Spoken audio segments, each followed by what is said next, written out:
Oh, she hung up. She hung up on me.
Okay, cool.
Definitely feels a lot better with the Rakers shaped down a little bit.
You see, it appears there was a bird nest here at one point. I've been observing this tree since I'd say the beginning of summer. I noticed this was dead, and could have cut it down then, but because there was this bird nest in there, I opted to wait till outside of the general nesting season. Birds are generally nesting between start of March to end of August. So like March 1st to August 31st. And so now we're a third of the way through September. So it'd be a better time to cut this down in case this was somehow active. Does not appear to be. Like I said, I've been observing it. I haven't seen any activity. I haven't heard any activity. So I presume this to be an old nest, but to play on the safe side, wait till outside the nesting season. So now that we're partway through September and the rain started coming down, we're gonna have some storms. It's good to get this tree down because it can pose a hazard. You don't want to fall. Yep. Well, we're just gonna continue walking this puppy down. It'll be interesting to see what that nest may contain, if anything.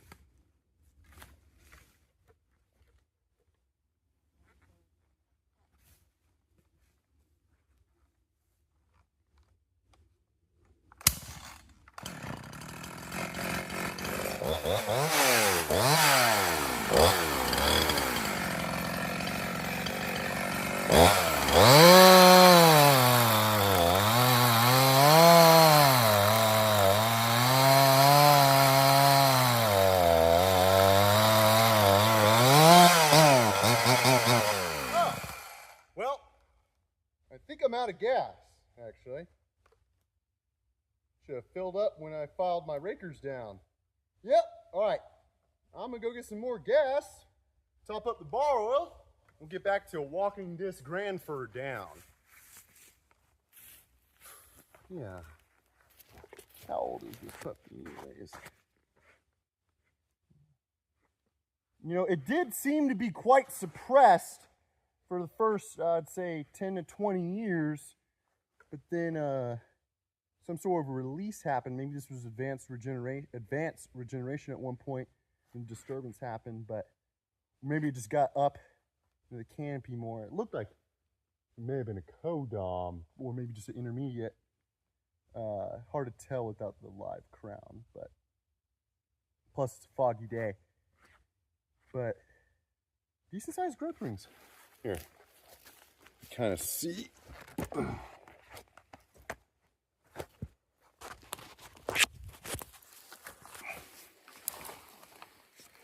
I haven't counted them, I'm just kind of estimating, but you can see this really tight growth pattern here. So it may have been in the understory here, going through like say stand initiation and stem exclusion. Decent growth rings, but it slows down.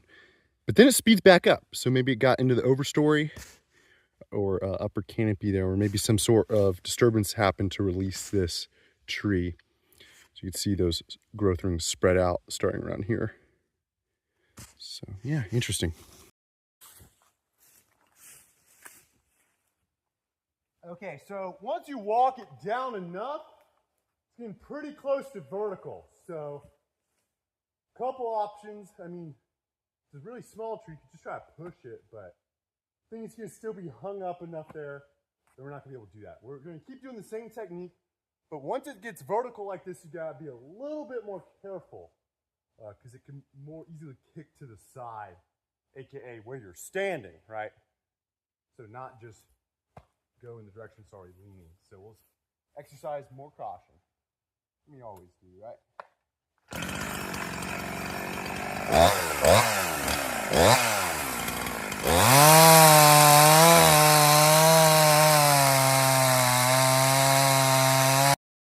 So the risk is it could kick out this way, right? So we're quick to go. It could even potentially now fall back this way, right? We'll have to see where it goes. Probably the safest bet's this way.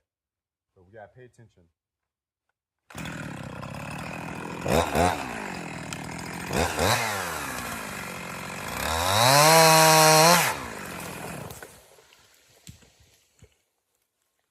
Yeah, so that's kind of the risk when it's completely vertical. You see it just kind of fell straight down there. It's going to be a little more unpredictable. Yeah, definitely not an active nest by any means. Yeah. So, pretty interesting though. Here, I'll show you guys that. So you can see what that looks like.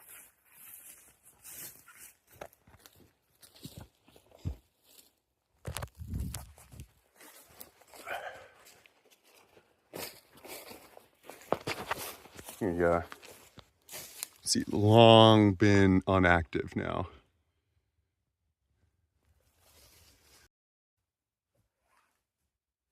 So I know it just needs a light tug. Seems a little silly, but I might just throw one of these logs at it rather than standing right next to it.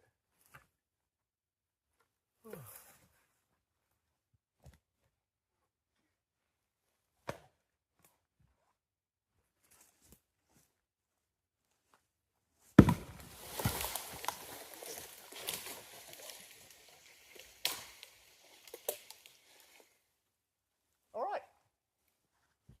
Wonderful.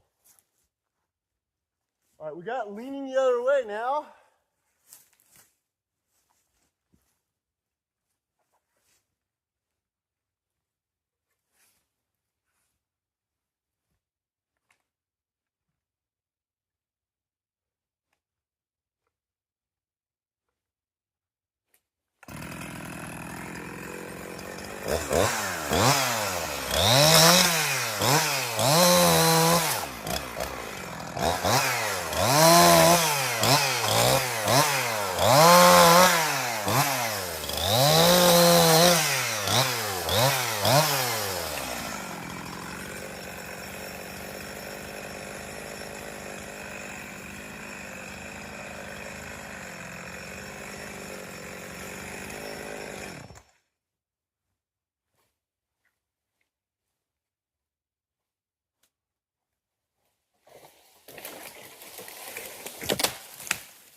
Now I was going to continue walking it down, but as I was just pruning the base there so I got a clear space to cut, I could see it moved just the tiniest bit.